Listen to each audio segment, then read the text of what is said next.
Hello, কি খবর সবার? আশা করি সবাই ভালো আছো। তো আজকে আমরা আমাদের সরলরেখা লেকচার 5 শুরু করতে যাচ্ছি। আজকে আমরা পড়ব হচ্ছে কোন একটা সরলরেখার ঢাল নির্ণয় করা আরকি। আমরা ঢাল নির্ণয় শিখবো আজকে। তো চলো শুরু করি আমরা। তো দেখো, ধরো কোনো একটা সরলরেখার উপর দুটো বিন্দু আছে। একটা হচ্ছে A বিন্দু আর একটা হচ্ছে B বিন্দু এবং এদের স্থানাঙ্ক দেয়া আছে। A এর স্থানাঙ্ক হচ্ছে x1, y1 এবং b এর স্থানাঙ্ক হচ্ছে x2, y2। তো দেখো এখন আমরা এই যে AB সরলরেখাটা আছে এর যে ঢাল সেটা নির্ণয় করি। সেই ঢাল নির্ণয় সূত্র আমরা 19-এ জেনে আসছে যে কোনো সরলরেখার ঢাল ঢাল এটাকে m দ্বারা প্রকাশ করা হয়। m ইজ ইকুয়ালস টু হচ্ছে উপরে হলো কোটিদ্বয়ের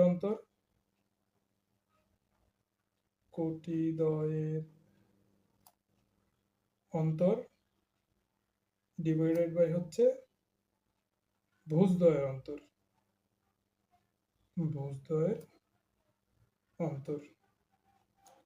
অর্থাৎ কোন একটা সরলরেখার উপরস্থ দুটি বিন্দুর কোটির পরিবর্তন ডিভাইডেড বাই ভুজের পরিবর্তন এর সাহায্যে আমরা কোন একটা সরলরেখার ঢাল নির্ণয় করে থাকি।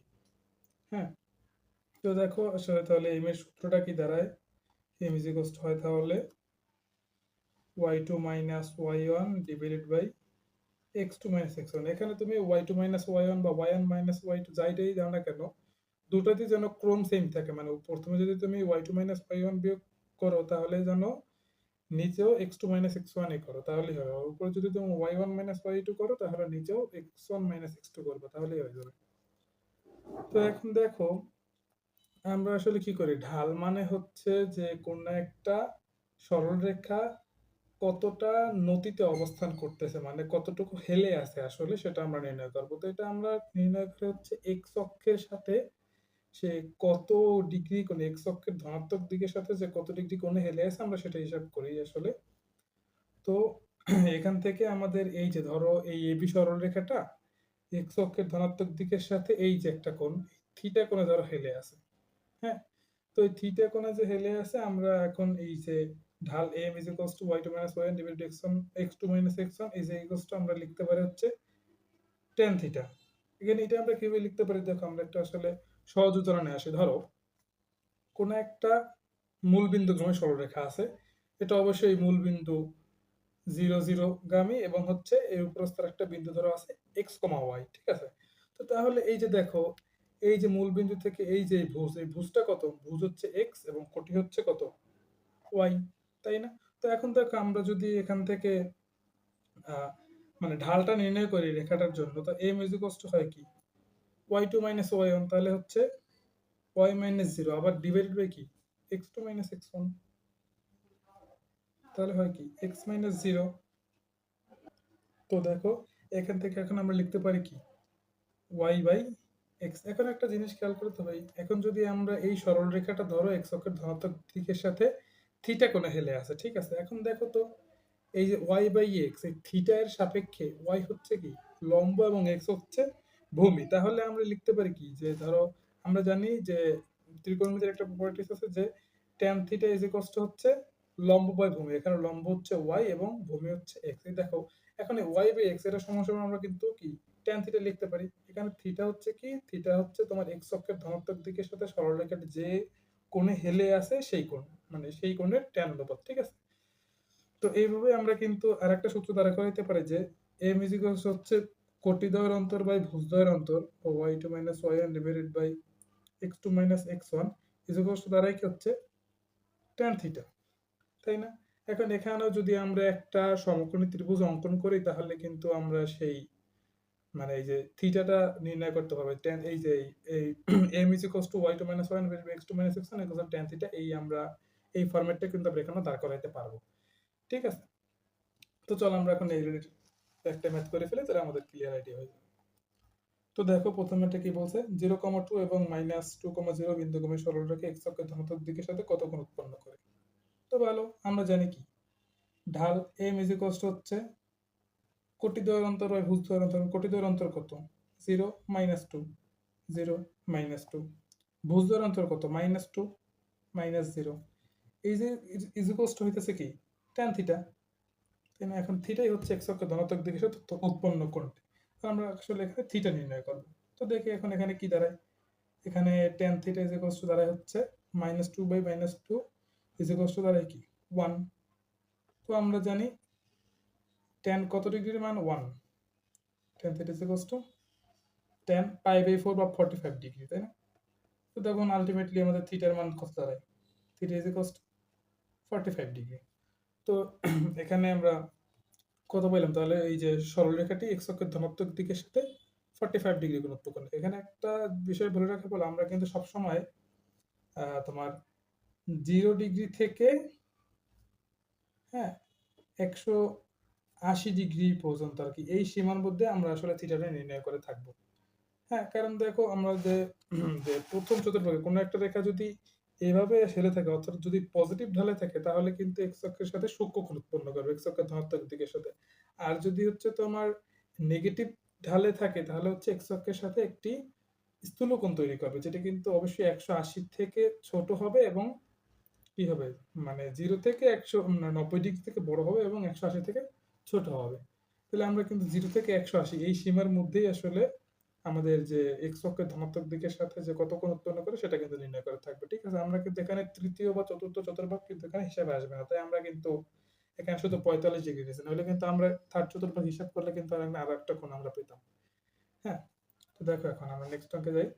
নেক্সট অঙ্কে কি বলছে? 3, -1, 4, -2 বিন্দুদ্বয় সংযোজক রেখা এক্স অক্ষের সাথে কত কোণ উৎপন্ন করে? তো দেখো সিম্পল আগের মতোই, ঢাল m ইজ ইকুয়ালস টু হচ্ছে কোটি দ্বয়ের অন্তর বাই ভুজ দ্বয়ের অন্তর, -2 -1 মানে +1 হয়ে যাবে। তারপর 4 -3 ইজ ইকুয়ালস টু হচ্ছে tan থিটা। তো দেখো এখানে থাকে কি, tan theta is equals two tan theta is equals to হচ্ছে উপরে থাকে -1 ডিভাইডেড বাই 1, তার আলটিমেটলি থাকে কত, -1। তো এখন অবশ্যই আমরা দ্বিতীয় চতুর্ভাগে এই কোণটা হবে, যেহেতু ঢাল নেগেটিভ আসছে, তো আমরা কিন্তু দ্বিতীয় চতুর্ভাগটা নিব। তাহলে দ্বিতীয় চতুর্ভাগের কোণটা কত হবে, tan theta is equals two হবে tan 90 ডিগ্রি প্লাস 45 ডিগ্রি, তাই না? আমরা কিন্তু এটা 9 শিখে আসছি। তো দেখো এখানে থিটা ইজ ইকুয়ালস টু থাকে কত, 90 প্লাস 45 ইজ ইকুয়ালস হচ্ছে 135 ডিগ্রি। তো এটাই হচ্ছে আমাদের অ্যান্সার। তো দেখো আমরা আরেকটা অঙ্ক দেখি, এটাই লাস্ট অঙ্ক এই অধ্যায়। বলছে যে 1,2 এবং 3,4 বিন্দুগামী রেখার উপর এক্স ওয়াই যে কোনো একটি বিন্দু হলে দেখাও যে এত। তো যদি কোনো তিনটা বিন্দু একই রেখার উপর অবস্থান করে, তাহলে অবশ্যই যে কোনো দুইটা দুইটা করে তুমি বিন্দু না, তাদের ঢাল অবশ্যই সমান হবে, তাই না? তো এখন আমরা সেই মানে কনসেপ্টটা এখানে খাটাবো। তো দেখো এখানে ঢাল m ইজ ইকুয়ালস টু হচ্ছে কি, একবার যদি আমরা এই দুটো বিন্দু নিই তাহলে হচ্ছে থাকে 4 -2 আর হচ্ছে 3 -1। আবার যদি আমরা এই দুটো বিন্দু নিই তাহলে থাকে হচ্ছে y -4 আর থাকে x -3। এখন আমরা এখান থেকে ক্যালকুলেশনটা করে ফেলি। উপরে থাকে হচ্ছে 2/2 ইজ ইকুয়ালস টু থাকে y -4 ডিভাইডেড বাই x -3, থাকে হচ্ছে 1 is equals to y -4 divided by x -3, তারপর হচ্ছে x -3 ইজ ইকুয়ালস টু হচ্ছে y -4। তো আমরা যদি এটাকে এই পাশে নিয়ে আসে থাকে x - y আর হচ্ছে +1 ইজ ইকুয়ালস টু 0। এটা কিন্তু আমরা ওই লাইনটা এসে পড়ছে শর্ট। হ্যাঁ, তো দেখো এখানে আরেকটা জিনিস আছে, সেটা হলো যদি বলে কখনো যে কোনো একটা মানে কোনো যদি তিনটা বিন্দু একই রেখার উপর অবস্থিত থাকে না, তোমরা কেমনে হিসাব করবা তাহলে, যে যে কোনো দুইটা দুইটা বিন্দু করে হিসাব, দুইটা দুইটা বিন্দু নিবা, দেখবা যে তাদের ঢাল যদি সমান হয় তাহলে অবশ্যই অবশ্যই কি তিনটা বিন্দু একই রেখার উপর অবস্থান করে। ঠিক আছে? আবার আরেকটা জিনিস দেখো, যদি বলে যে ধরো তোমার চারটা বিন্দু দেয়া আছে, হ্যাঁ চারটা বিন্দু দেয়া আছে, এখন তোমাকে বললো ধরো যে এই যে চারটা বিন্দু কোন একটি ট্রাপিজিয়ামের শীর্ষবিন্দু কিনা সেটা হিসাব কর। তো সেটাকে আমি হিসাব কেমনে করবো, আমরা ট্রাপিজিয়ামের একটা সংজ্ঞা কি জানি, যে যে চতুর্ভুজের যে কোনো দুই বাহু সমান্তরাল, ধরো এই আর এই বাহু হচ্ছে সমান্তরাল, হ্যাঁ, তাহলে কিন্তু সেটা ট্রাপিজিয়াম হবে। ঠিক আছে? তো আমরা এখন দেখবো যে ধরো এটা হচ্ছে একটা বিন্দু, পি বিন্দু, কিউ বিন্দু, আর বিন্দু, আর ধরো এস বিন্দু। তাহলে আমরা পি আর কিউ বিন্দু নিয়ে যে একটা ঢাল বের করবো, তারপর আর বিন্দু, আর আর এস বিন্দু নিয়ে একটা ঢাল বের করবো। দেখবো যে দুটো ঢাল যদি সমান হয় তাহলে আমরা বলতে পারবো যে একটা চতুর্ভুজের দুইটা বাহুর ঢাল সমান, মানে ঢাল সমান, তার মানে হচ্ছে দুইটা বাহু হচ্ছে সমান্তরাল। তাহলে আমরা কি এই যে জিনিসটা একটা ট্রাপিজিয়াম হলো। আবার যদি কখনো বলে যে কোনো একটা মানে এই যে ৪টা শীর্ষবিন্দু দিয়ে যদি তোমাকে বলে যে কোনো একটা সামান্তরিকের শীর্ষবিন্দু সেটা প্রমাণ করো, তাহলে আমরা আরেক এটা এভাবে করতে পারি যে ধরো এরকম একটা সামান্তরিক তো আছে, তাই না? তো এটা হচ্ছে এ, বি, সি আর হচ্ছে ডি।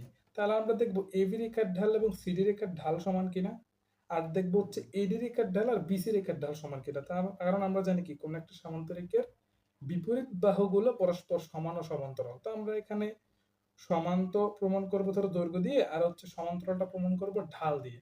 তাহলে এখানে এভাবে কিন্তু আমরা কোন একটা কোন একটা চারটি শীর্ষবিন্দু দিয়ে থাকলে সেটা সামান্তরিকের শীর্ষবিন্দু কিনা সেটা কিন্তু আমরা এভাবে নির্ণয় করতে পারবো। ঠিক আছে? তো এই ছিল আমাদের আজকের ক্লাস। আশা করি এখন তোমাদের ঢাল রিলেটেড অনেক কিছু ক্লিয়ার হয়ে গেছে।